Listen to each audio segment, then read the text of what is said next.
एक sunny day से अपना हीरो एक शॉप में होता है। वो एक चिप्स का पैकेट उठाता है, लेकिन वो नीचे से फटा हुआ होता है। वहाँ पर एक छोटी बच्ची होती है। वो उसे बोलती है, क्या तुम चोर हो? हीरो बोलता है, ऐसी कोई बात नहीं। अचानक से टीवी पर एक अर्जेंट न्यूज अनाउंस होती है और बोला जाता है, सिटी में अचानक से भूकंप आना शुरू हो गया है और ये भूकंप धीरे धीरे बढ़ता जा रहा है और गवर्नमेंट ने सब लोगों को सावधान रहने के लिए बोल दिया, क्योंकि कुछ बहुत ही बड़ा होने वाला है। और अचानक से उस शॉप के बाहर एक एक्सप्लोजन होता है और जमीन से कोई बहुत बड़ी चीज निकल आती है। सब लोग ये देखकर बहुत ज्यादा डर जाते हैं। इस एक्सप्लोजन से आसपास की बिल्डिंग्स गिरने लगती है और अपना हीरो उस छोटी बच्ची को प्रोटेक्ट करता है। वो बच्ची बोलती है, ये क्या हो रहा है? और हमें पता चलता है ये एक्सप्लोजन जमीन में से एक बहुत ही भयानक टावर के निकलने से होता है और ये टावर पूरी दुनिया में हर जगह निकलने लगते हैं और लोगों के लिए ये टावर एक नाइटमेयर था। इसके बाद सब लोगों के सामने एक नोटिफिकेशन आ जाती है जिसमें लिखा होता है, तुम्हें दुनिया को बचाने के लिए चूज किया गया है और अब से तुम एक टावर वॉकर हो। तो क्या तुम ये समन एक्सेप्ट करते हो?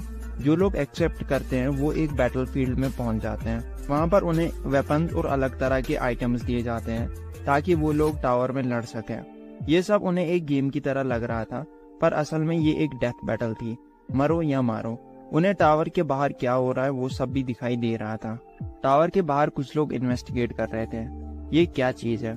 उनमें से एक बंदे की नजर ऊपर पड़ती है और वहाँ पर एक मॉन्स्टर उन्हें देख रहा होता है। वो मॉन्स्टर बहुत भयानक होता है और सब लोग बहुत ज्यादा डर जाते हैं। उस मॉन्स्टर्स के साथ और भी बहुत सारे मॉन्स्टर्स उस टावर के से निकलने लगते हैं और वो सब लोगों पर हमला कर देते हैं। सब लोग वहाँ से भागने लगते हैं। वो मॉन्स्टर्स चारों तरफ तबाही मचा देते हैं। वो इतने सारे लोगों को मारते हैं जिससे दुनिया की 30% पॉपुलेशन खत्म हो जाती है और जो लोग टावर के अंदर होते हैं वो सब ये तबाही देख रहे होते हैं और वो लोग ये देखने के अलावा और कुछ नहीं कर पाते।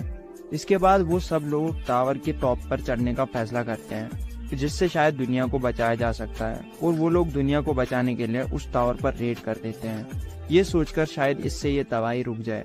तो मॉन्स्टर्स से फाइट करने लगते हैं। कुछ आगे जाते हैं लेकिन आगे रास्ता बंद होता है। वहाँ पर एक बड़ा पत्थर रहता है। वो लोग उस पत्थर को अपने वेपन से तोड़ने लगते हैं और वहाँ पर एक स्टोन पड़ा रहता है जो चमक रहा होता है। जैसे ही ये लोग उस स्टोन को छूते हैं उनके सामने एक नोटिफिकेशन आ जाती है जिसमें लिखा होता है, ये एक रिटर्निंग स्टोन है। इस स्टोन को क्रैक करने से यूजर वापस अपने पास्ट में जा सकता है जब वो समन हुआ था। वो सब लोग सोचते हैं अगर ये सच हुआ तो फिर तो ये कमाल की चीज है और उनका कैप्टन हुआंग इनजैन बोलता है, मैं इसे ट्राई करके देखता हूँ, देखते हैं ये चीज सच में वर्क करती है या नहीं। वो उस स्टोन को क्रैक करता है और वहाँ से बहुत ज्यादा रोशनी निकलने लगती है और कैप्टन हुआंग वहाँ से गायब हो जाते हैं। वहाँ पर एक साकामोटो नाम का बंदा रहता है जो एक साइंस प्रोफेसर होता है। वो लोग उससे पूछते हैं, क्या आप कैप्टन वापस नहीं आ पाएंगे? प्रोफेसर बोलता है, इसमें कोई शक नहीं कि कैप्टन पास में चले गए हैं, लेकिन टाइमलाइन का एक हिस्सा अलग हो गया तो शायद अब कैप्टन वापस नहीं आ पाएंगे।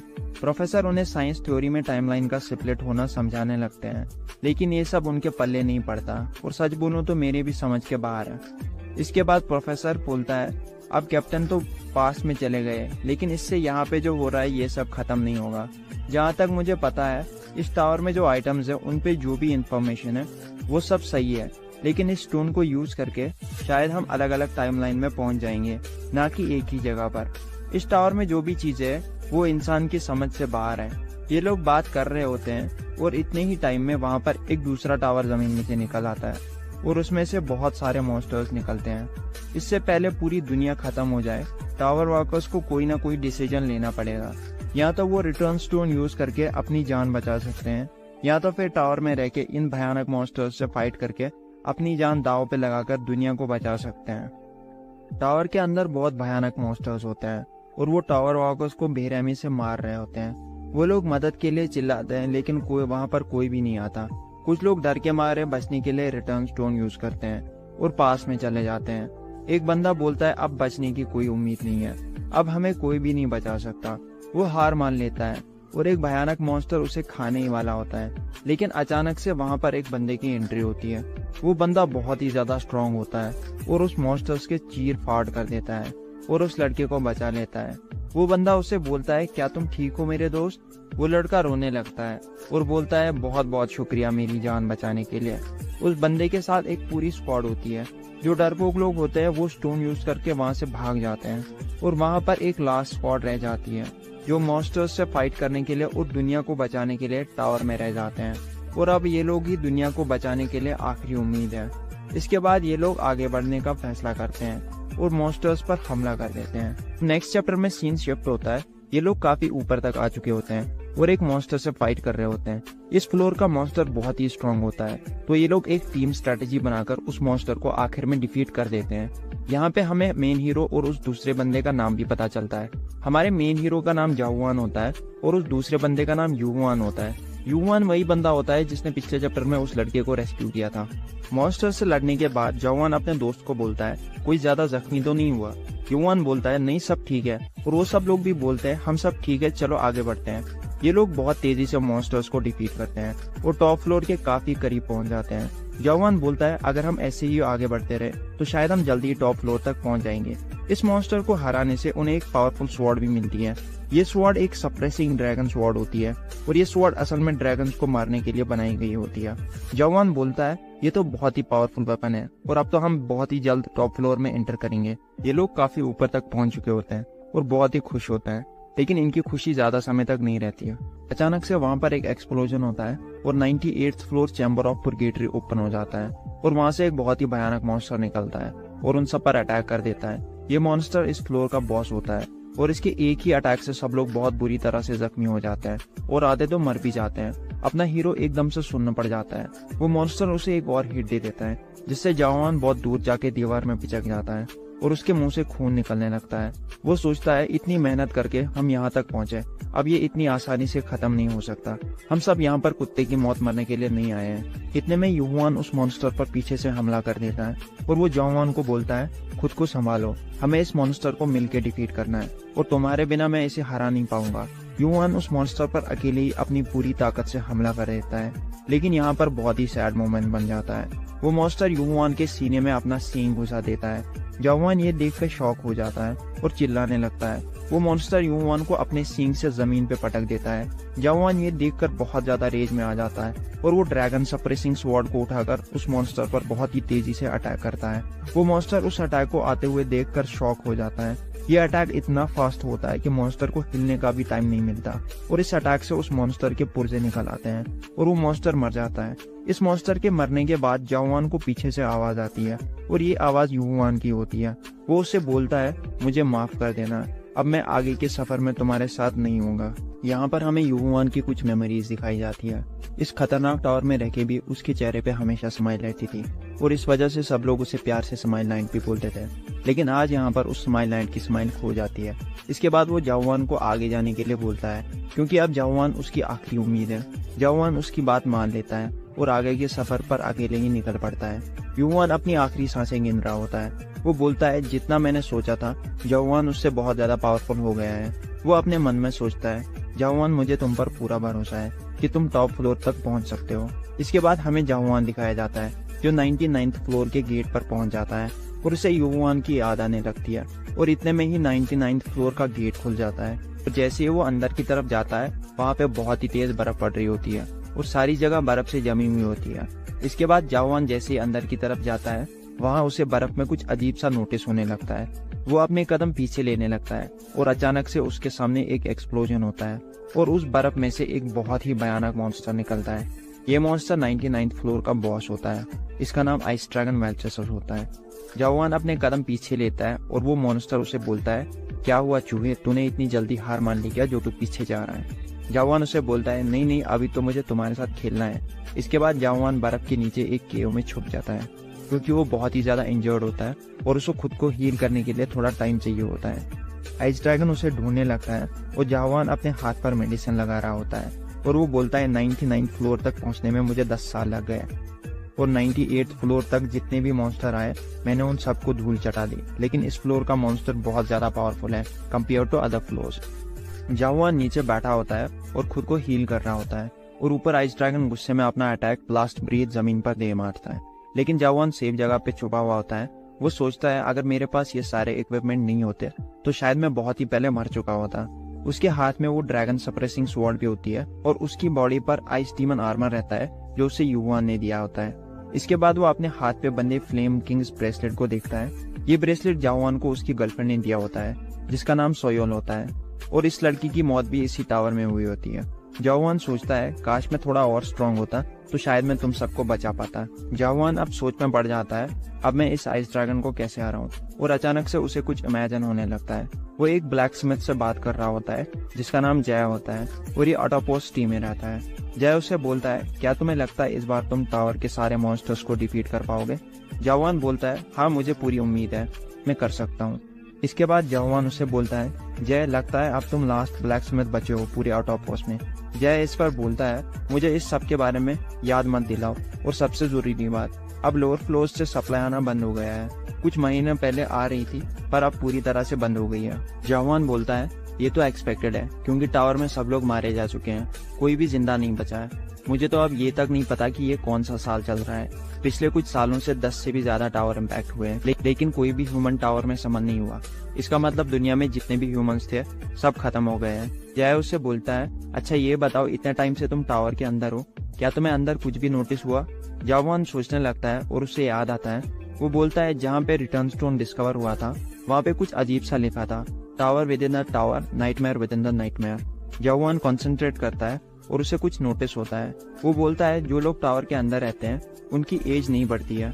अगर कोई स्टोन यूज करके गायब हो जाता है तो उसके साथ सिर्फ दो चीजें हो सकती है, या तो वो पास्ट में चला जाएगा या तो वो टावर के बाहर की दुनिया में स्पॉन हो जाएगा। गाइस यहाँ पे मुझे लगता है कि इन टावर इम्पैक्ट्स के पीछे कोई बहुत बड़ी मिस्ट्री और सीक्रेट्स हैं जो हमें आगे के चैप्टर्स में रिवील होंगे, और शायद जाओवान को भी इन टावर्स को लेकर कुछ पता चल गया है। वो सब हमें आगे ही पता चलेगा।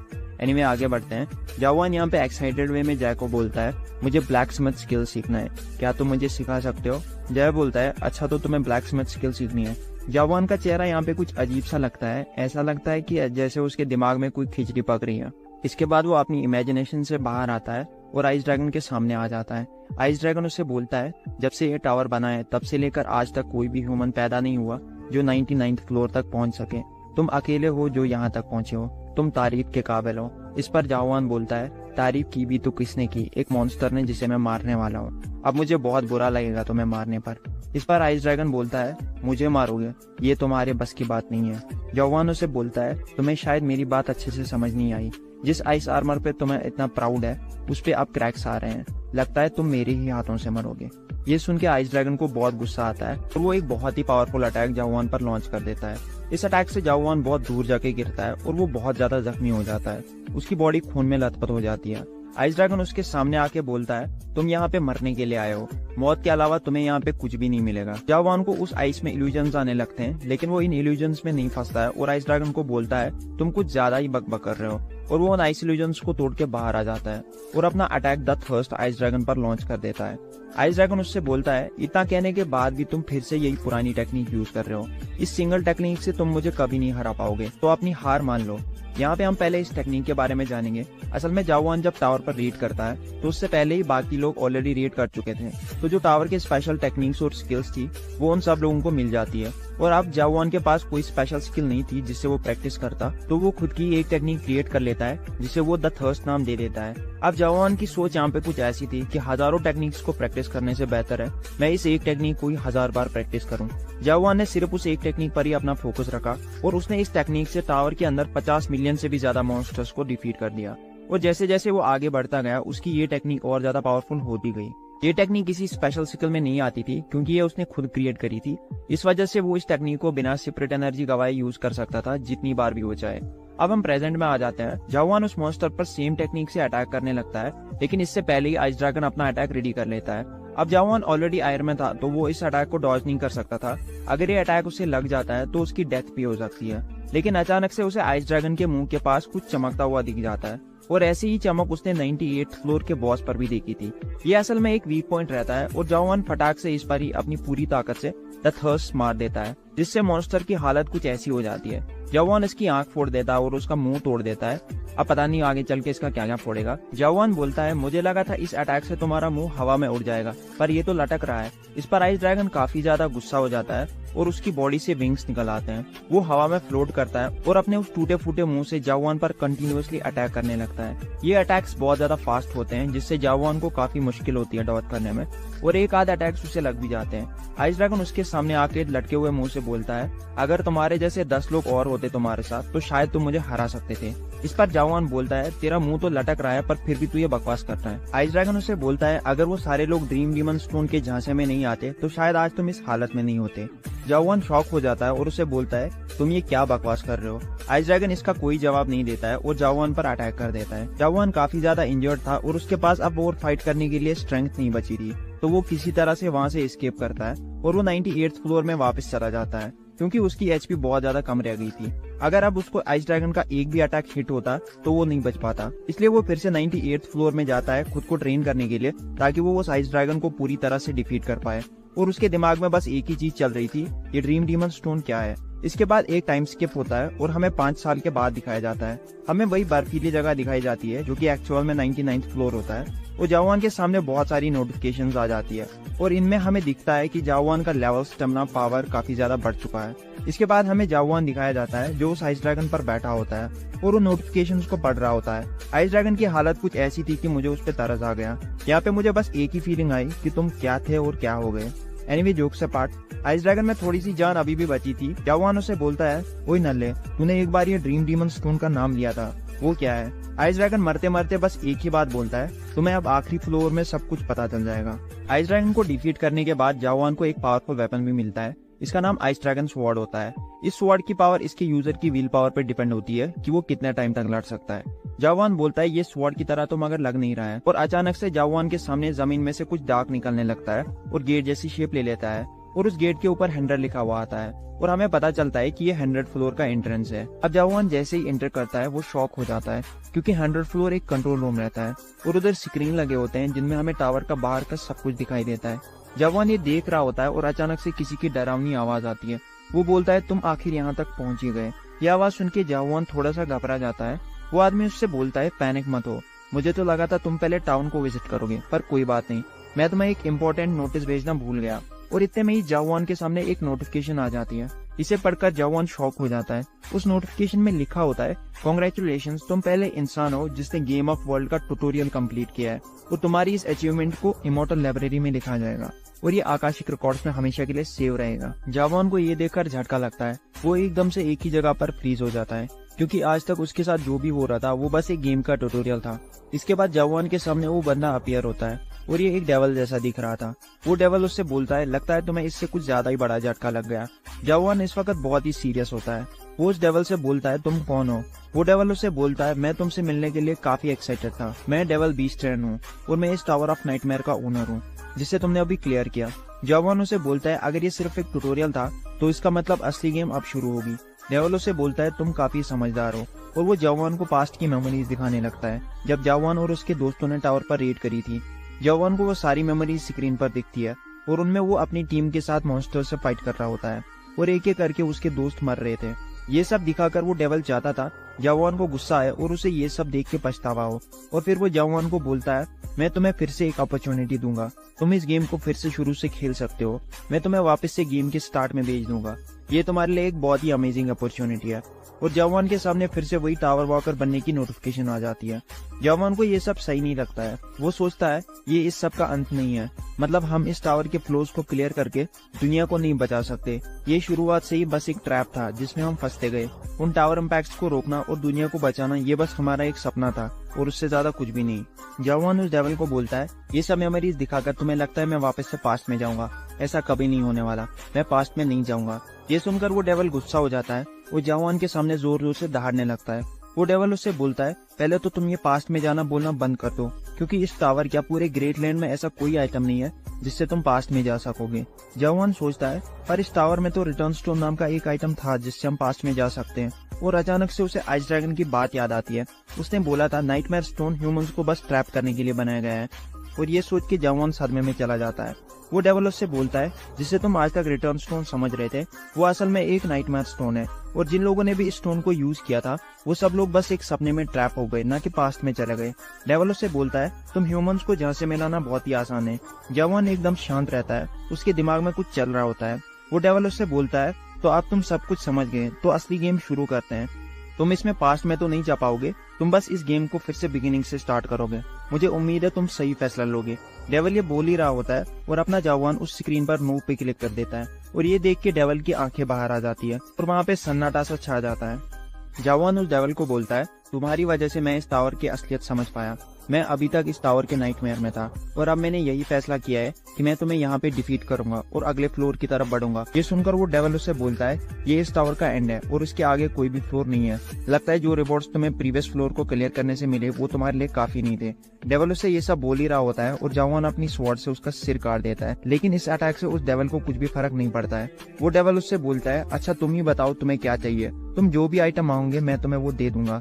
जवान बोलता है मुझे यहाँ पे कुछ भी नहीं चाहिए। वो डेविल उससे बोलता है क्या तुम अपनी असली दुनिया में वापस नहीं जाना चाहते।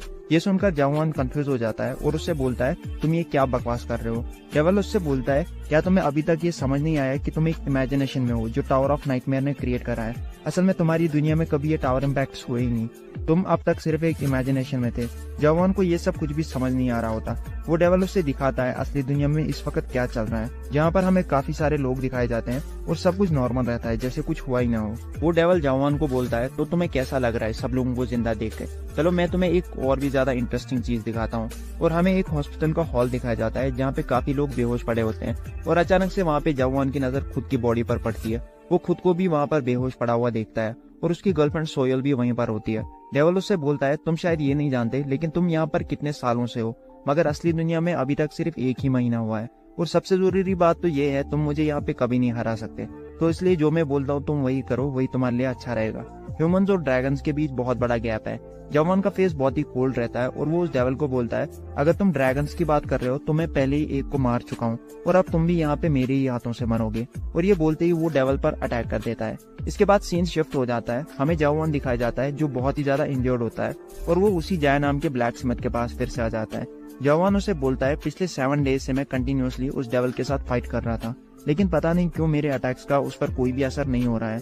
मैं तो उससे बच गया, लेकिन मुझे ऐसा लगता है कि वो भी मुझे मारना नहीं चाहता है। अब चाहे कितने ही दिन या साल लग जाए मैं उसे डिफीट करके ही दम लूंगा। जवान जो भी बोल रहा था ये सब वो डेविल देख रहा होता है। वो डेविल बोलता है मुझे इसे यहाँ पर रोक के रखना होगा। ये लड़का एक बहुत ही स्पेशल प्रोडक्ट है और इसे मैं एक अच्छे प्राइस में बेचूंगा।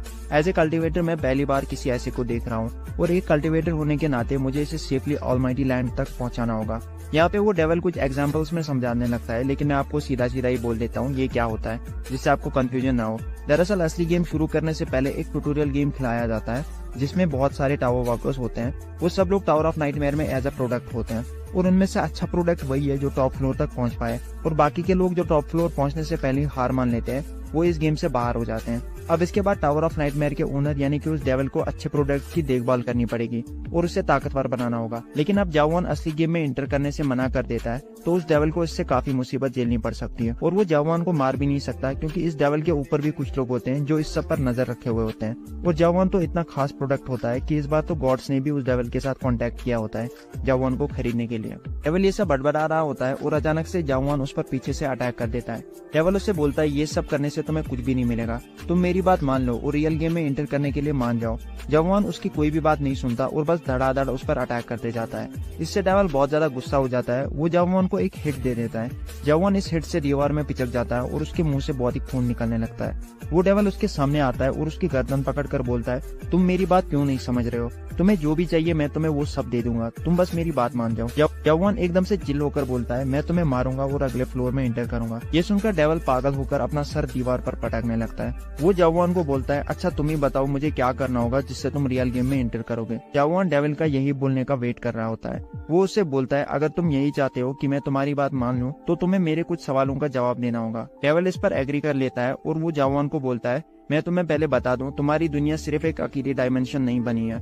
जवान बोलता है हाँ मुझे पता है मल्टीवर्स भी एग्जिस्ट करती है, ये तो सबको पता है। डेविल उससे बोलता है अगर तुम्हें ये सब पता है तो मैं तुम्हें थोड़ा सा डिटेल में समझाता हूँ। तुम जिन यूनिवर्सेस के बारे में जानते हो वो सब एक डायमेंशनल लेवल के अंडर आते हैं और उसका नाम द ऑलमाइटी लैंड है। और तुम्हारी अर्थ इस डायमेंशनल सिस्टम का एक छोटा सा प्लेनेट है जिसका हमने 294th वर्ल्ड नाम दिया है। और इस टावर ऑफ नाइटमेयर में जो लोग एंटर करते हैं वो यहाँ पे न्यू स्किल्स और आइटम्स को अचीव कर सकते हैं और अपने पावर लेवल को इंक्रीज कर सकते हैं, जिससे वो लोग ऑलमाइटी लैंड के सिस्टम को अडेप्ट कर पाएंगे। और ये सब करने के बाद उन लोगों को दूसरे वर्ल्ड में जाने का मौका मिल सकता है। और हम जैसे डेवल्स का काम है इस गेम को सपोर्ट करना। जवान उससे बोलता है ये सब करने से तुम्हारा क्या फायदा है, मुझे वो जानना है। डेवल इस पर बोलता है मुझे पता है तुम असल में क्या जानना चाहते हो। तुम ये जानना चाहते हो कि टावर ऑफ नाइटमेयर्स तुम्हारे ही वर्ल्ड में क्यों समन हुए और तुम सब लोगों को ही ये सब क्यों झेलना पड़ा। जवान को ये सब बकवास लगता है। वो डेवल से बोलता है ये सब मुझे नहीं जानना, तुम बस मुझे इतना बताओ कि तुम जैसा इस टावर ऑफ नाइटमेयर को ऑपरेट क्यों कर रहा है। इस पर डेवल थोड़ा सा चिढ़ जाता है और बोलता है ठीक है, तो तुम्हें बस इतना जानना है हम ये सब क्यों करते हैं, तो मैं तुम्हें इतना बता दूं ये सब हम बस वॉलंटियरली करते हैं क्योंकि हम डेवल्स को ये सब करना पसंद है। और हमारी प्रजाति में बहुत से डेवल्स तुम जैसे स्पेशल टावर वॉकर्स को ऊपर से देख रहे होते हैं। एक जगह है जिसे हम पैराडाइज बोलते हैं, वहाँ पे हम डेवल्स और मॉन्स्टर्स एक साथ अमन और शांति से रहते हैं। जवान को उसकी बातों पर थोड़ा सा भी बिलीव नहीं होता और वो एक इमेजिनेशन करने लगता है अब मैं यहाँ से आगे कैसे जाऊँ। इस गेम के हिसाब से यहाँ तक पहुँचते पहुँचते मेरी स्ट्रेंथ भी अब मैक्स लेवल तक पहुँच चुकी है, लेकिन फिर भी मैं इसके आगे नहीं जा पा रहा। क्या इतने सारे लोग बिना मतलब के मारे गए। वो ये सोच ही रहा होता है और उसको एक अजीब सी फीलिंग आती है और उसे महसूस करके वो शॉक हो जाता है। वो बोलता है क्या ये एक हेलुसिनेशन है। उसे कुछ स्मॉल पार्टिकल्स दिखने लगते हैं जो शुगर क्यूब्स की शेप ले लेते हैं और अपनी फॉर्म को चेंज करते रहते हैं। और पता नहीं कैसे पर जवान को इसे फील करके फट से सब कुछ समझ आ जाता है। और इसके बाद वो इमेजिनेशन से बाहर आता है और वो उस डेवल को बोलता है अच्छा तो ये करना तुम्हें पसंद है, मुझे तुमसे कुछ और भी पूछना है। तुम मुझे बताओ ये मोनार्क क्या है, क्या वो कोई किंग है। डेवल उसे बोलता है मोनार्क्स ग्रेट लैंड पर रूल करते हैं। जो लोग इस गेम को क्लियर कर पाते हैं वो लोग इसके बाद ग्रेट लैंड की तरफ प्रोसीड करते हैं और उन लोगों को मोनार्क से पावर सपोर्ट मिलेगा। जवान इस पर कंफ्यूज होकर बोलता है कैसा पावर सपोर्ट। डेवल उसे समझाता है ये डिपेंड करता है कि तुम किस मोनार्क को चूज करते हो और उसी हिसाब से तुम फ्यूचर में आगे बढ़ पाओगे। इसके बाद वो डेवल जवान को मक्खन लगाने लगता है। वो उसे बोलता है अगर तुम मेन गेम में एंटर करने के लिए मान जाओ तो मैं तुम्हें एक प्रॉमिस करूंगा, जो सबसे ग्रेट मोनार्क होगा तुम उसी की छत्र छाया में रहोगे और इसमें मैं तुम्हारी पूरी हेल्प करूंगा। ये तुम्हारे लिए काफी अच्छी डील है।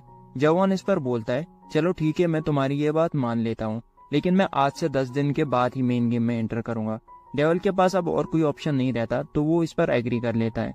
इसके बाद हमें जवान दिखाया जाता है जो पिछले 9 डेज से अपनी उस टेक्निक द थर्स्ट की ट्रेनिंग कर रहा होता है और वो डेवल उसे देख रहा होता है और वो बहुत ही बेसब्री से 10 दिन होने का वेट कर रहा था। उसका मूड बहुत ही खराब रहता है क्योंकि जवान उसकी कोई भी बात नहीं सुन रहा था। इसके बाद वो डेवल बोलता है मैंने उनसे इस बेकार टावर को क्यों लिया, ये सब उन स्टूपिड बास्टर्ड्स की वजह से हुआ है। उन्होंने ही मुझे ये सब करने पर मजबूर कर दिया। उन्होंने बोला था इस टावर को उसके ओनर के हिसाब से बिल्ड किया गया है, लेकिन ये बस एक एंटीक फर्स्ट जनरेशन टावर है और इसकी एज को भी गेस नहीं किया जा सकता। वो डेवल इमेजिन करने लगता है काश ये 3rd जनरेशन टावर होता तो मैं जब चाहे इस ट्यूटोरियल गेम को एंड कर सकता था और टावर वॉकर्स को अपनी मर्जी से मेन गेम में भेज सकता था, लेकिन इस फर्स्ट जनरेशन की टावर की वजह से मैं ऐसा नहीं कर सकता। मुझे एग्रीमेंट के हिसाब से सब कुछ मैनेज करना होगा, वरना उन सारे प्राइसेस पर पानी फिर जाएगा। ऊपर से इस लड़के ने भी मेन गेम को डिक्लाइन कर करके मेरा दिमाग खराब कर दिया है, लेकिन चलो कोई बात नहीं, कल फाइनली ये 10 दिन कंप्लीट हो जाएंगे और कल ही मेरी विश पूरी हो जाएगी। इसके बाद 10 दिन कंप्लीट हो जाते हैं और जवान के सामने फिर से वही नोटिफिकेशन आ जाती है। वो डेवल बहुत ही ज्यादा खुश दिख रहा होता है क्योंकि आज फाइनली जवान उसके ऑफर को एक्सेप्ट करने वाला था और इससे उसकी आंखों में खुशी के आंसू आने लगते हैं। वो अंदर से बल्ले बल्ले कर रहा होता है और जवान अचानक से उसकी खोपड़ी फोड़ देता है और वो डेवल शॉक हो जाता है। उसकी इतनी खुशी जवान एक पल में खत्म कर देता है। इसके बाद जवान उससे बोलता है तुम्हें सच में लगा था मैं तुम्हारी ये बात मान लूंगा।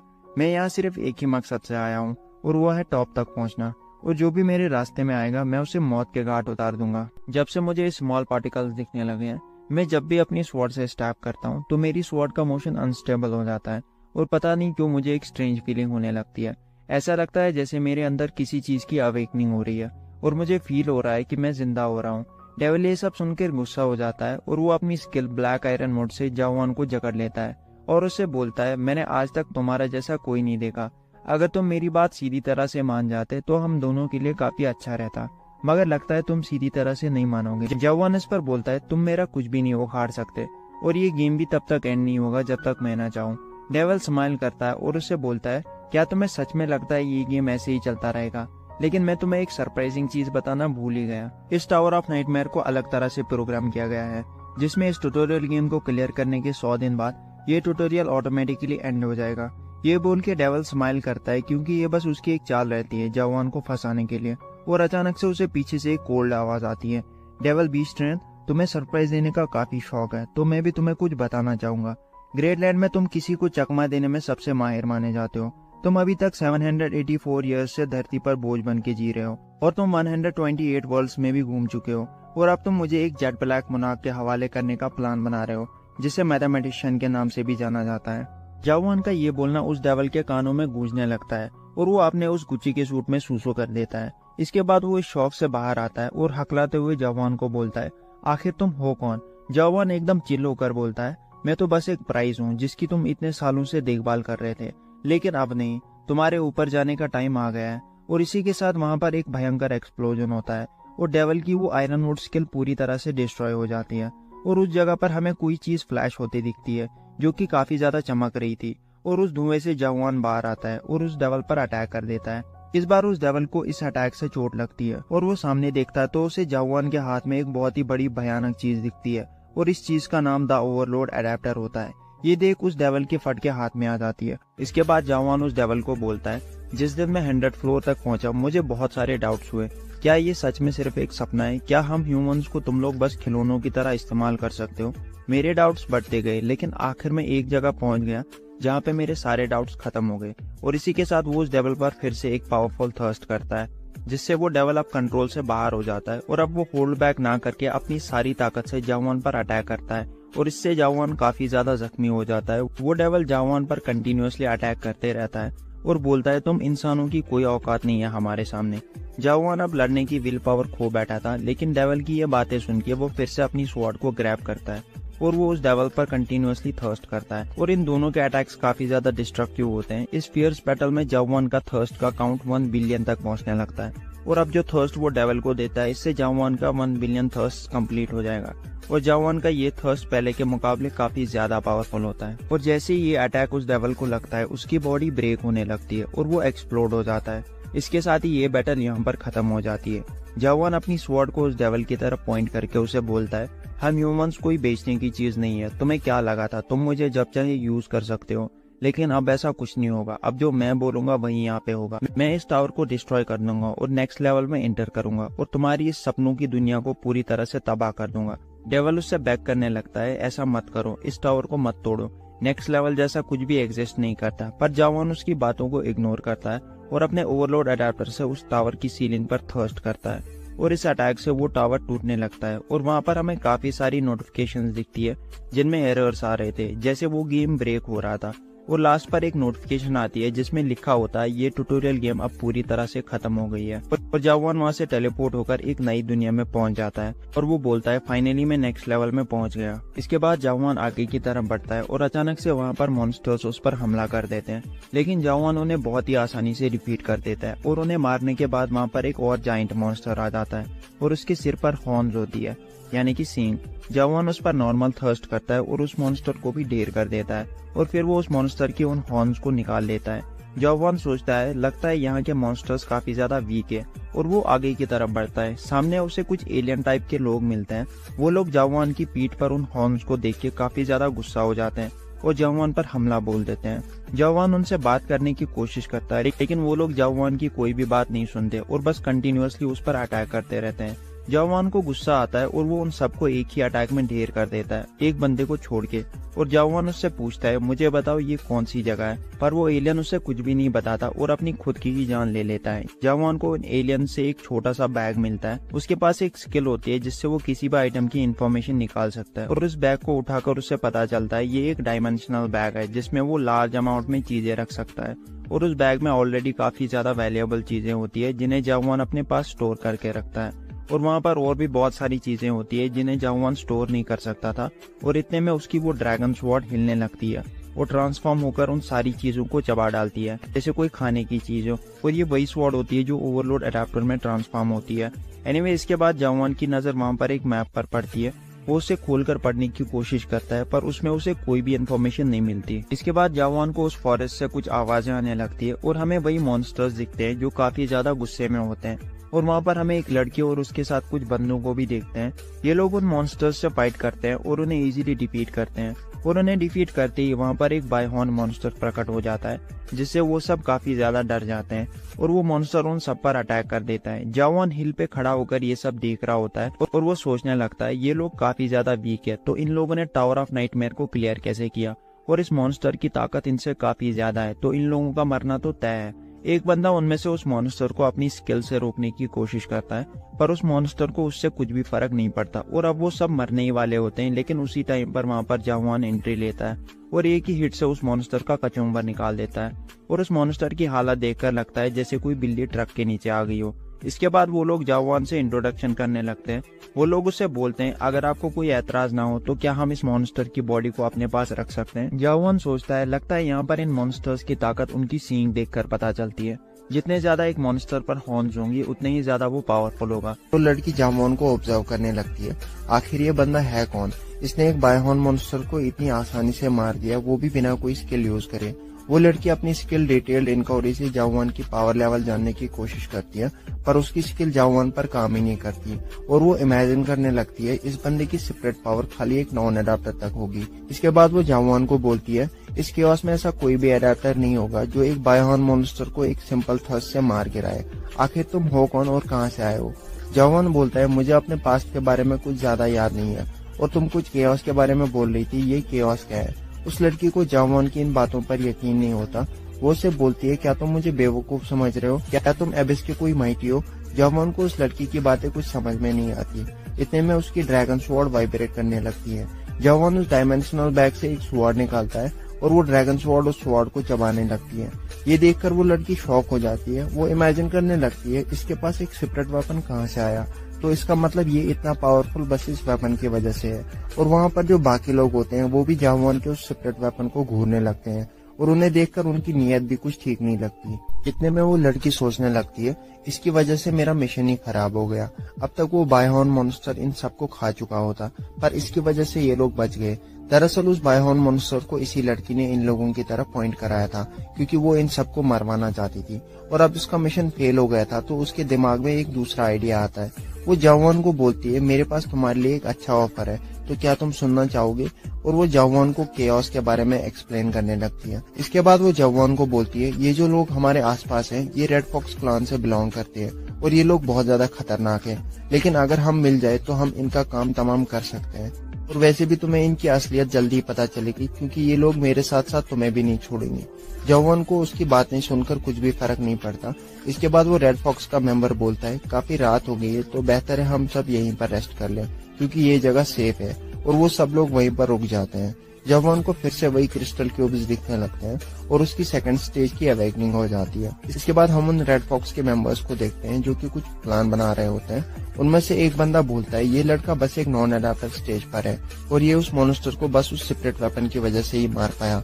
और जहाँ तक मुझे पता है सीक्रेट वेपन एबिस में ही पाया जा सकता है और यहाँ पे एबिस से इनका मतलब टावर ऑफ नाइटमेयर्स है। एनीवे, इसके बाद जावान सोच रहा होता है अगर इन लोगों को पता चलेगा मुझे ये स्वॉर्ड टावर ऑफ नाइटमेयर के रूट पर मिली तो ये लोग काफी ज्यादा डर जाएंगे।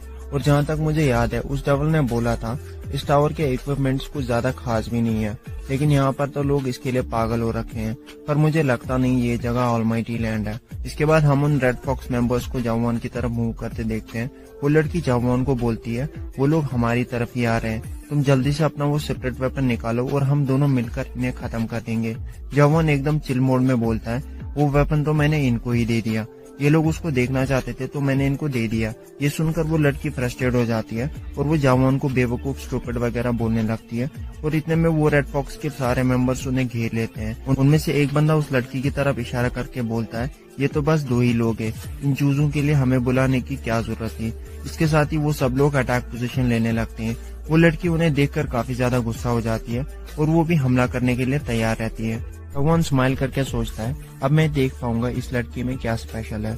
और इसी के साथ रेड फॉक्स के कुछ लोग उन पर अटैक करते हैं, लेकिन वो लड़की उन लोगों को काफी आसानी से डिफीट कर देती है और वो उन्हें बोलती है तुम लोगों ने मुझे काफी ज्यादा गुस्सा दिला दिया और अब तुम सब यहाँ पर ही मरोगे। इसके बाद वो रेड फॉक्स का कैप्टन उससे बोलता है मुझे पहले ही समझ आ गया था जब तुमने उस मॉन्स्टर को हमारे पीछे लगवाया। तुम विच ऑफ शैडो वॉरियर्स हो, पर हमें मारने के लिए तुम्हें जरूर यहाँ पर किसी ने भेजा है। वो विच बोलती है मुझे यहाँ पर किसने भेजा ये मैटर नहीं करता, तुम लोगों ने इतने मासूम लोगों की जान ली है, इसलिए अब तुम लोगों को कोई भी जिंदा नहीं देखना चाहता। इसके साथ ही वो विच उन पर अपने ब्लेड से अटैक करती है, पर रेड फॉक्स का कैप्टन उन ब्लेड्स के टुकड़े टुकड़े कर देता है और उसके हाथ में हम जाहुआन के ड्रैगन स्वॉर्ड को देखते हैं और वो बोलता है आज हम लोग नहीं तुम दोनों मरोगे, वो भी एक साथ। विच इस पर बोलती है तुम्हें क्या लगता है एक सीक्रेट वेपन और कुछ लोगों के साथ होने से तुम मेरे सामने टिक पाओगे? रेड फॉक्स का कैप्टन बोलता है तुम्हें सच में लगा मैं विच ऑफ शैडो वॉरियर्स और एक ऐसे इंसान जिसने एक बायहॉर्न मॉन्स्टर को एक ही झटके में मार दिया उन पर बिना किसी प्लान के हमला करूंगा? ये सुनकर उस विच को कुछ अजीब फील होने लगता है और वो अपने आसपास ऑब्जर्व करने लगती है और इतने में वहां पर एक बंदा अपीयर होता है जो कि रेड फॉक्स क्लान का मास्टर होता है और इसका नाम ब्लैक फॉक्स होता है और ये बंदा एक 3rd स्टेज अडेप्टर होता है। ब्लैक फॉक्स विच की तरफ इशारा करके बोलता है हमारे आधे से ज्यादा क्लान यहाँ पर मौजूद है बस तुम्हें मारने के लिए, ये तुम्हारे लिए काफी प्राउड की बात है। इतने बड़े फोर्स को देखकर वो विच थोड़ी सी नर्वस होने लगती है और वो जाहुआन की तरफ देखकर उससे बोलती है ओए भुलक्कड़, मुझे लगता नहीं मैं इस फाइट को जीत पाऊंगी क्योंकि ये बंदा काफी ज्यादा ताकतवर है, इसलिए मैं तुम्हें नहीं बचा पाऊंगी, तो तुम इस चीज को यूज करके यहाँ से भाग जाओ। जाहुआन स्टोन को देखकर थोड़ा सा हैरान हो जाता है क्योंकि वो एक नाइटमेयर स्टोन था। वो विच जाहुआन को बोलती है ये एक रिटर्न स्टोन है, इसे यूज करके तुम आसपास किसी सेफ जगह पर पहुंच जाओगे, मेरे पास ये एक ही है तो तुम इसे यूज कर लो। जाहुआन सोचने लगता है तो इस स्टोन से यूजर पास्ट में नहीं जा सकता, इसे यूज करके वो बस प्रेजेंट में खुद को खतरे से बचा सकता है। इसके बाद वो उस विच से सवाल करता है अगर तुम इस वक्त पास्ट में जा सको तो क्या तुम जाओगी? विच इस पर बोलती है बिल्कुल भी नहीं, मैं अपनी आखिरी सांस तक इन लोगों से फाइट करूंगी जब तक मैं मर नहीं जाती, तुम जल्दी से उस स्टोन को यूज करके यहाँ से भाग जाओ, तब तक मैं इन्हें रोकती हूँ। यहाँ पर जैसा सीन मैं एक्सपेक्ट कर रहा था बिल्कुल वैसा ही होता है। जाहुआन पीछे से उस विच के शोल्डर पर हाथ रखकर बोलता है तुम्हें मारने से पहले इन लोगों को मुझसे भिड़ना होगा और वो अपनी एक छोटी सी स्वॉर्ड निकालता है। विच जाहुआन की ऐसी बात सुनकर शॉक हो जाती है और बोलती है आखिर तुम क्या करने वाले हो? वो अभी बोल ही रही होती है और जाहुआन एकदम लाइटनिंग स्पीड में उन सब लोगों को काट डालता है और लास्ट पे वो उस ब्लैक फॉक्स के सामने आता है और उसे भी एक नॉर्मल थ्रस्ट से आसानी से मार देता है। और उन लोगों का कैप्टन ये देखकर खौफ से घुटनों पर आ जाता है और वो जाहुआन से माफी मांगने लगता है और वो ड्रैगन स्वॉर्ड को भी वापस कर देता है। इसके बाद वो सब लोग वहां से भागने लगते हैं। जाहुआन अपनी ड्रैगन स्वॉर्ड को हाथ में लेता है और उन सब पर भी एक लाइट थर्स्ट करता है जिससे वो सब लोग मारे जाते हैं। वहां पर एक बहुत बड़ा एक्सप्लोजन होता है जिससे आसपास की जगह भी डिस्ट्रॉय हो जाती है। जाहुआन का पावर लेवल देखकर उस विच की आंखें खुली की खुली रह जाती है और वो सोचने लगती है मुझे लगा था ये बस एक पागल है जिसे रेड फॉक्स के लोग इस्तेमाल करेंगे, पर असल में ऐसा कुछ था ही नहीं। ये बंदा इतना ज्यादा पावरफुल था कि इसे इन लोगों से कोई फर्क ही नहीं पड़ रहा था। इसके सामने ये लोग बस कीड़े मकोड़ों की तरह थे जिन्हें ये कभी भी मसल सकता था। इस डिस्ट्रक्टिव पावर को देखने के बाद वो भी जाहुआन को बोलती है आखिर तुम हो कौन? जाहुआन उसे चिढ़ाने लगता है मुझे लगा था मैं ही भुलक्कड़ हूँ पर शायद तुम भी हो। इसके बाद वो विच उसे रिटर्न स्टोन वापस मांगती है और जाहुआन चिल में बोलता है वो तो मैंने घुमा दिया। ये सुनकर वो विच उस पर थोड़ी भड़क जाती है। इसके बाद वो दोनों एक साथ बैठकर बातें करने लगते हैं और जाहुआन उससे बोलता है तुम अच्छे से जानती हो मैं कौन हूँ। विच इस पर कंफ्यूज होकर बोलती है मुझे कैसे पता होगा, और वो उससे बोलता है मैं एक ह्यूमन हूँ। ये सुनकर वो विच मुंह बना लेती है और बोलती है ह्यूमन, वो तो मैं भी हूँ, ये भी कोई बोलने की बात है? इस लड़की का नाम एक्चुअली मीनू होता है। इसके बाद वो लोग वहां से निकलते हैं और एक विलेज की तरफ बढ़ते हैं। चलते चलते मीनू जाहुआन को बोलती है इस केओस में आने से पहले क्या तुम्हें सच में कुछ भी याद नहीं है जब तुम ऑलमाइटी लैंड में थे? जाहुआन सिंपली बोलता है हाँ मुझे कुछ भी याद नहीं है। इस पर मीनू बोलती है ये काफी अजीब बात है कि तुम्हें कुछ भी याद नहीं है और ये ऑब्वियस सी बात है कि लोग केओस में क्यों आते हैं। जाहुआन इस पर कंफ्यूज होकर बोलता है इसमें ऑब्वियस क्या है और तुम यहाँ पर कैसे आ गई? मीनू से बोलती है ये तो तुम मत ही पूछो क्योंकि इससे तुम्हें काफी ज्यादा रिग्रेट होगा। इसके बाद वो लोग एक विलेज में एंटर करते हैं जिसका नाम गॉर्जन फोर्ट्रेस होता है और वहाँ पर जाहुआन की नजर एक समनिंग ग्राउंड पर पड़ती है और ये ग्राउंड वैसे ही होता है जो कि उस ट्यूटोरियल गेम के फर्स्ट लेवल पर था और इसमें जाहुआन को कुछ लोग दिखते हैं जो कि काफी ज्यादा डरे हुए और सहमे हुए थे। ये देखकर जाहुआन को झटका लगता है और उसे याद आता है जब वो खुद पहली बार उस समनिंग ग्राउंड में एंटर हुआ था। इसके बाद मीनू से बोलती है अब तुम्हें समझ आ गया होगा ये कौन सी जगह है और मैं यहाँ पर कैसे आ गई। जो लोग ऑलमाइटी लैंड में मरते हैं वो इस केओस में स्पॉन हो जाते हैं और ये जगह उनके लिए एक एंड है क्योंकि यहाँ पर अगर कोई मरता है तो वो बस इल्यूजन ट्री के लिए एक खाना बन के रह जाएगा और कुछ भी नहीं।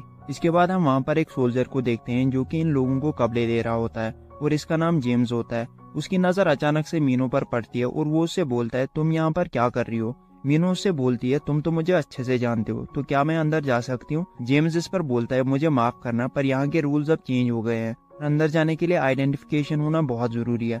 मीनू जवान की तरफ देखकर बोलती है अब तुम मत बोलना मेरे पास भी आईडी नहीं है। जवान नॉट करता है और मीनू इससे समझ आती है। इसके बाद मीनू उस सोल्जर को एक बायहॉर्न मॉन्स्टर की हॉर्न दिखाती है और बोलती है तुम ये रख लो और मुझे अंदर जाने दो। जेम्स इस ऑफर पर तुरंत ही हाँ कर देता है। इसके बाद वो जवान को बोलता है तुम मुझे अपनी आईडी दिखाओ। जवान बोलता है मेरे पास कोई भी आईडी नहीं है। इस पर जेम्स बोलता है आईडी के बिना मैं तुम्हें अंदर नहीं जाने दे सकता। जवान थोड़ा सा सोचता है और अपनी उस डायमेंशनल बैग की तरफ हाथ बढ़ाता है। मीनू उसे देखकर फटाक से उसे रोक लेती है, क्योंकि उसे लग रहा था जवान अपनी स्वॉर्ड निकालकर इन सबको मारकर अंदर जाने का सोच रहा है। अब मीनू जवान को पकड़े हुए होती है और अचानक से वहाँ पर एक बंदा अपीयर होता है जो कि केओस में इस चेक पॉइंट का कैप्टन होता है और इसका नाम कार्लटन होता है। और ये बंदा एक जिद्दी खोपड़ी होता है। अब वो क्यों, ये तो अब आगे ही पता चलेगा। एनीवे कार्लटन जेम्स से पूछता है यहाँ पर क्या हो रहा है। जेम्स उससे सब कुछ एक्सप्लेन करता है। इसके बाद कार्लटन जवान को बोलता है बिना आइडेंटिफिकेशन के तुम अंदर नहीं जा सकते। जवान इस पर सवाल करता है ऐसा क्यों है। कार्लटन को ये सुनकर काफी गुस्सा आता है और वो जवान को गॉर्जन फोर्ट्रेस के कानून और सेक्शंस बताता है जिन्हें जवान वायलेट कर रहा था।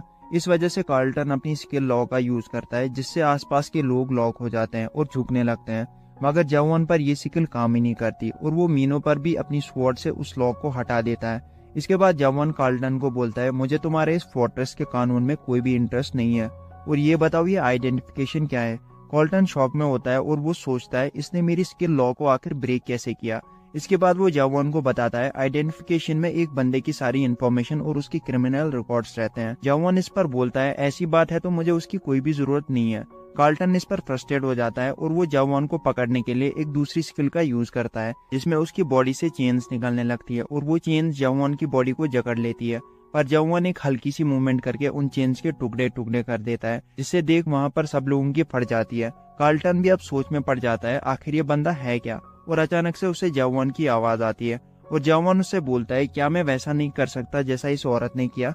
इस पर मीनू को झटका लगता है और वो बोलती है मैंने क्या किया। दरअसल जवान का मतलब यहाँ पे रिश्वत देने का था, जैसे मीनू ने उस जेम्स को अंदर जाने के लिए वो हॉर्न दी थी। ये सुनकर जेम्स एकदम लाल पीला होने लगता है और मीनू भी इस पर अटक जाती है और वो जवान को रोकने की कोशिश करती है, पर जवान उस बैग से कुछ निकालता है और कार्लटन की तरफ फेंक देता है और उसे बोलता है तुम ये ले लो और मुझे अंदर जाने दो। जेम्स ये देखकर भड़कने की एक्टिंग करने लगता है, पर कार्लटन उसे शांत रहने को बोलता है और वो स्माइल करके जवान की तरफ देखकर बोलता है मैं तुम्हारा ही वेट कर रहा था। इसके बाद कार्लटन एक डिवाइस से मीनू की स्पिरिचुअल करप्शन को चेक करने लगता है। मीनू की स्पिरिचुअल करप्शन काफी ज्यादा हो चुकी होती है, जिस पर कार्लटन उसे बोलता है इसे कंट्रोल करने के लिए तुम्हें क्या करना है ये तो तुम अच्छे से जानती हो। इस पर मीनू अपना सिर हिलाने लगती है। जवान को कुछ भी समझ नहीं आता आखिर यहाँ पे चल क्या रहा है। मीनू उसके कान के पास आकर बोलती है क्या तुम सच में नहीं जानते इसके बारे में। स्पिरिचुअल करप्शन एक डिजीज है जो कि इस केओस में रहने वाले सब लोगों को होता है। यहाँ पर रहने से हमारी स्पिरिट धीरे धीरे करप्ट होती है और इसका एक ही इलाज है और वो एक मॉन्स्टर की हॉर्न है जो मैंने जेम्स को दी थी। इसलिए जेम्स उस हॉर्न को देखकर काफी ज्यादा एक्साइटेड हो गया था, क्योंकि वो हॉर्न यहाँ पर काफी ज्यादा वैल्यूएबल है। इसके बाद कार्लटन जवान की स्पिरिचुअल लेवल को चेक करने लगता है और वो उस डिवाइस से जवान को स्कैन करता है, पर वो डिवाइस जवान की स्पिरिट लेवल चेक करने में फेल हो जाता है, जिससे कार्लटन और जेम्स हैरान हो जाते हैं।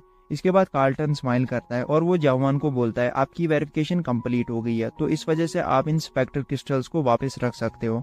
जवान बोलता है तो ये तुम्हें नहीं चाहिए। इस पर कार्लटन बोलता है ये कोई ऐसी चीज नहीं जिसे आप किसी के भी हाथ में रख दो, और वो जवान को ग्रीन पेरिस नाम से बुलाने लगता है।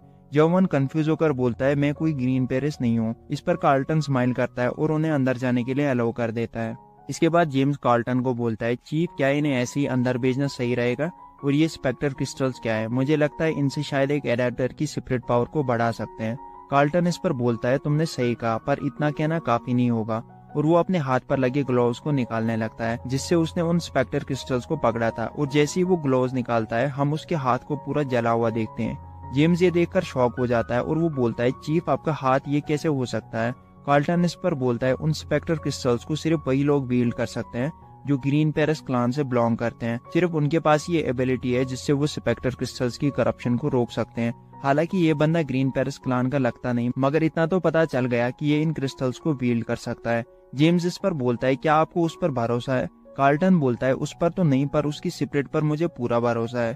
तुम्हें याद होगा जब मैंने उसकी स्पिरिचुअल करप्शन को मेजर करने की कोशिश की तो ये डिवाइस फेल हो गया। इस डिवाइस के फेल होने का सिर्फ एक ही रीजन है, और वो ये है कि उसकी स्पिरिट बहुत ज्यादा प्योर है, जितनी इस पूरे केओस में किसी के पास नहीं होगी। और वैसे भी अब ये मैटर नहीं करता वो ग्रीन पेरिस से बिलोंग करता है या नहीं, हमें बस एक ऐसा बंदा चाहिए था जो स्पेक्टर क्रिस्टल्स को यूज कर सकता है। जेम्स और भी सवाल करने लगता है और कार्ल्टन उसे चिढ़ाकर बोलता है, वैसे मैंने सुना यहाँ पर किसी बंदे ने उन्हें अंदर जाने के लिए एक हॉर्न की रिश्वत ली, और उसका नाम भी शायद जेम्स ही था।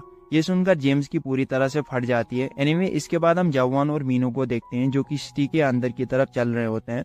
मीनू इमेजिन करने लगती है जिसमें कार्ल्टन उसे अंदर जाने से पहले बोलता है, तुम्हें एक सोल्जर को रिश्वत देने के जुर्म में सख्त सजा मिल सकती है, पर अब तुम मिस्टर जवान के साथ हो तो इस वजह से तुम्हें माफ किया जाता है। ये सोचकर मीनू कांप रही होती है और वो बोलती है, आज तो मैं बाल बाल बच गई। इसके बाद जवान बोलता है, मुझे एक स्मिथ को ढूंढना है जो स्वॉर्ड्स बनाने में एक्सपर्ट हो। और वहाँ पर एक बंदे की नजर जवान की उस ड्रैगन स्वॉर्ड पर पड़ती है और वो एक डेवल की तरह स्माइल करने लगता है। इसके बाद जवान एक कैसल के पास पहुंच जाता है और वो मीनू को बोलता है, मैं नहीं चाहता कोई मेरे रास्ते में आए, तुम और मैं काफी ज्यादा अलग है, तो तुम यहाँ से अपने रास्ते जा सकती हो। ये सुनकर मीनू की बॉडी से जैसे फ्लैश ही गायब हो जाता है और वो गुस्से से जवान पर चिल्लाने लगती है, आखिर तुम एक लड़की को बीच सड़क में कैसे छोड़ सकते हो, और तुम्हें तो यहाँ का रास्ता भी मालूम नहीं है। मैं इस जगह को पूरी तरह से जानती हूँ, तो मैं तुम्हें अच्छे से गाइड करूंगी।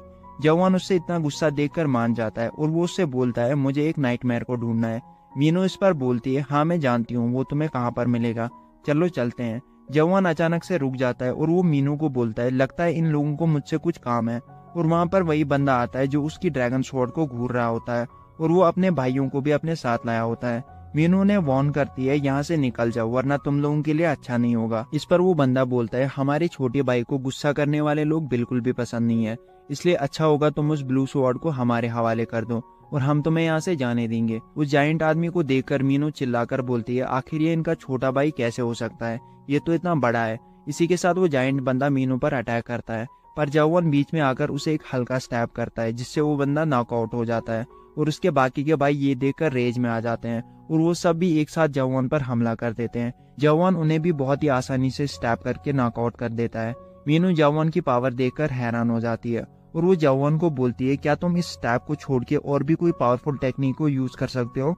जवान इस पर बोलता है, मुझे सिर्फ यही एक टेक्निक आती है और इसे मैंने 3 पार्ट्स में डिवाइड किया है, एक लाइट स्टैब, एक नॉर्मल स्टैब और एक हैवी स्टैब। मीनू को ये नाम बेकार लगते हैं और वो जवान को इस टेक्निक के दूसरे नाम बताने लगती है, जिस पर जवान उसे चुप रहने को बोलता है और वो लोग वहाँ से निकल जाते हैं। उसके बाद चलते चलते मीनू जवान से पूछती है, उन लुटेरों से फाइट करते टाइम तुमने उस रूफ पर स्टैब क्यों किया।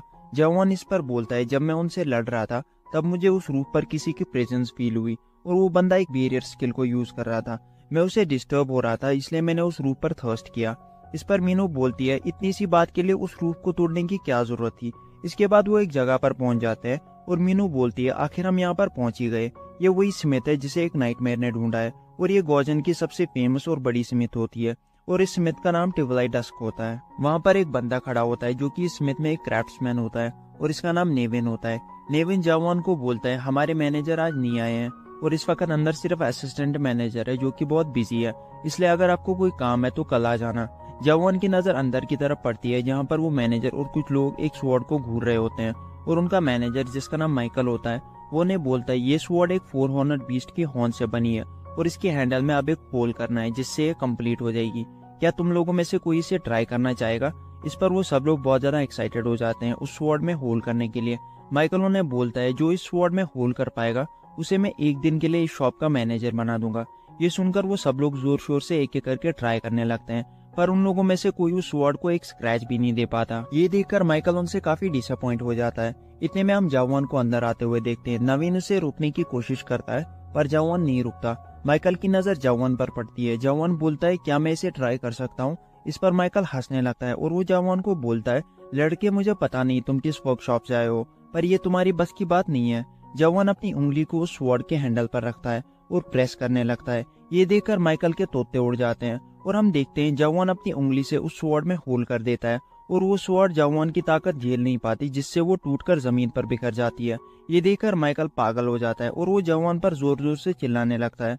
वो जवान को बोलता है, तुम्हें इसका अंदाजा भी है ये चीज कितनी ज्यादा कीमती थी और तुमने इसे ऐसे ही तोड़ दिया। तुमने जिसे तोड़ा वो एक 4 हॉर्नेड बीस्ट की हॉर्न थी और ये प्रमोटेड यूनिवर्स सेक्ट की हमारे पास एक अमानत थी। अब हम उनको क्या जवाब देंगे। जवान सिंपली सॉरी बोलता है जिस पर माइकल बोलता है, तुम्हें सच में लगा एक सॉरी बोलने से इसकी भरपाई हो जाएगी? जवान बोलता है तो मैं तुम्हें इसके बदले एक दूसरी हॉर्न दूंगा।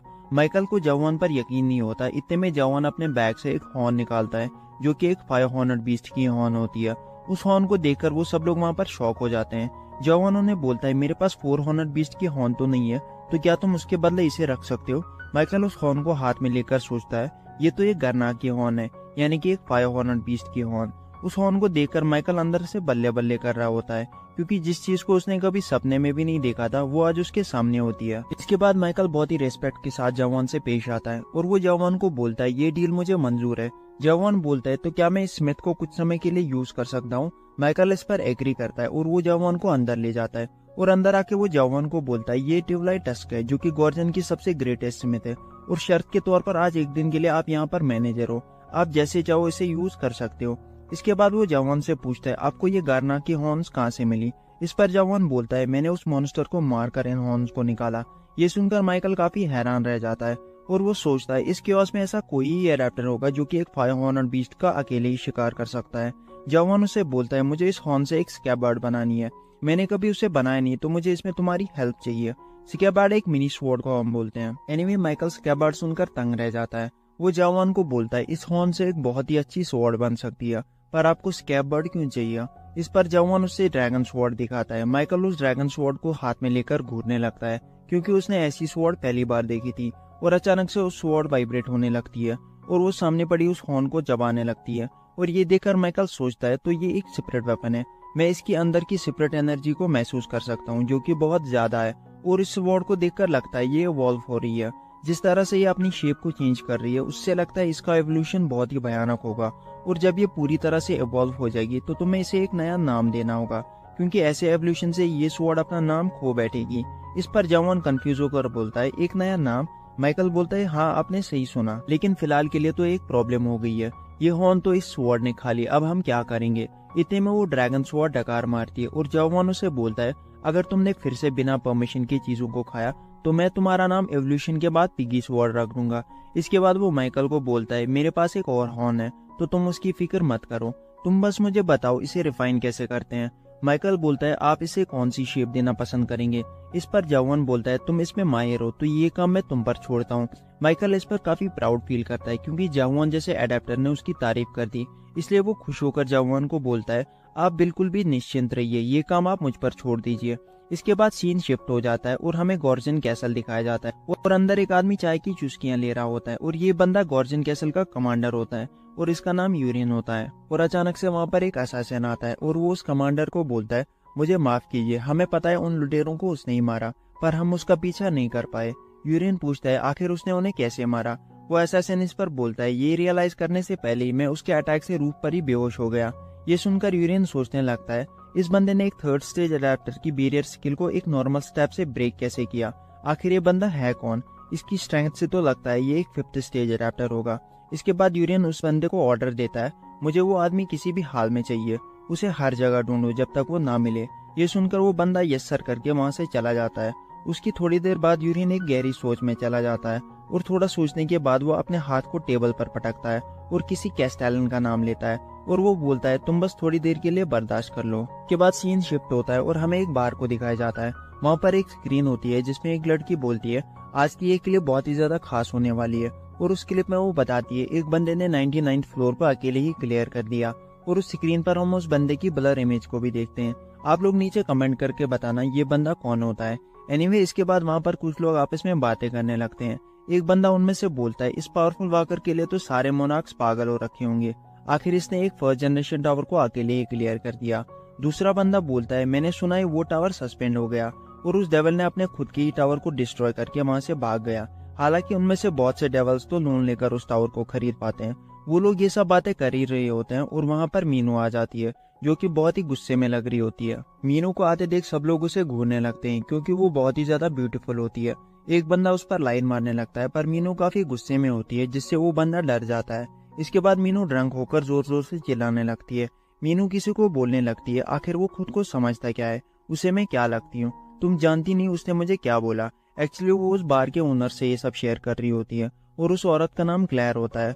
वो मीनू को बोलती है आखिर तुम उस पर अपना टाइम क्यों वेस्ट कर रही हो, तुम्हें तो कोई भी मिल जाएगा। मीनू इस पर बोलती है पता नहीं क्यों, पर जब भी मैं उसको देखती हूँ तो मुझे बहुत गुस्सा आता है। वो सिर्फ तबाही करना जानता है और कुछ भी नहीं। वो मेरे साथ बहुत ही अजीब बिहेव करता है, जैसे मैं उसके सामने कुछ हूँ ही नहीं। यहाँ पर हम मीनू के फेस पर देख सकते हैं कि वो एक्चुअली काफी जेलस फील कर रही होती है और वो जवान को पसंद करने लगी थी। मीनू अपनी फीलिंग्स को हाइड नहीं कर पाती और वो जवान के बिहेवियर से काफी डिस्टर्ब हो चुकी होती है। वो बस चाहती है कि वो जवान के साथ रहे। क्लेयर उसे पैम्पर करने लगती है और उसे बोलती है तुम्हारा उस लड़के से दूर रहना ही अच्छा रहेगा। अगर तुम उसके साथ रहे तो तुम्हारी जान को खतरा हो सकता है। मीनू बोल ही रही होती है और अचानक से कोई जोर से दरवाजा खोलता है और हम एक गोल्डन बर्ड को आते हुए देखते हैं। वो एक लेटर को मीनू के हाथ में दे देता है। मीनू जैसे ही उस लेटर को देखती है उसे पता चलता है ये उसे कार्लटन ने भेजा है और मीनू सोचती है उस मंदबुद्धि ने मुझे ये लेटर क्यों भेजा और पता नहीं क्यों इसे लेके मुझे सही नहीं लग रहा है। अचानक से उसे पीछे से एक डरावनी आवाज आती है और वो बंदा उससे बोलता है क्या तुम ही विच ऑफ शैडो वॉरियर्स हो। मीनू अपने ब्लेड्स निकालती है और बोलती है हाँ मैं ही हूँ, तुम्हें इससे कोई तकलीफ है क्या।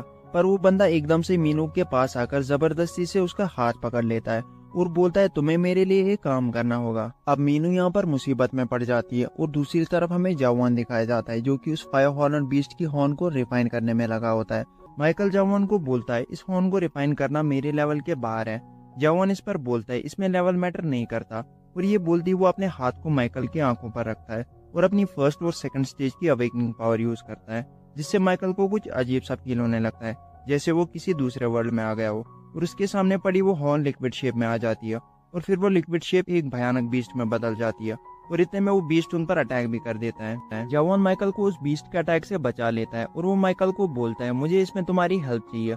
माइकल उस फायर हॉर्न बीस्ट को देखकर कांपने लगता है और वो बोलता है मैं अपनी इन बेकार स्किल्स को इस जैसे मॉन्स्टर पर यूज कर रहा था, ये कैसे हो सकता है, क्या मैं कोई सपना देख रहा हूँ। उसे एक दरवाजा दिखता है और वो बोलता है मुझे इस सपने से बाहर निकलना होगा और वो उस दरवाजे की तरफ बढ़ता है और चिल्लाकर बोलता है मुझे कोई बचाओ। पर जैसे ही वो उसे खोलता है वहां पर उसे अपने साथी दिखाई देते हैं जो कि स्केलेटन बन चुके थे।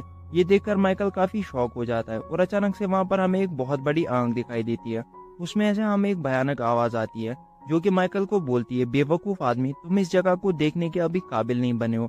और दूसरी तरफ हमें जवान दिखाया जाता है जो कि उस फायर हॉर्न बीस्ट से लड़ रहा होता है और माइकल सोचने लगता है आखिर मैं यहाँ पर पहुंचा कैसे, ये कौन सी जगह है। और वो जवान और उस बीस्ट की भयानक फाइट को देखकर पागल हो जाता है। उसे कुछ भी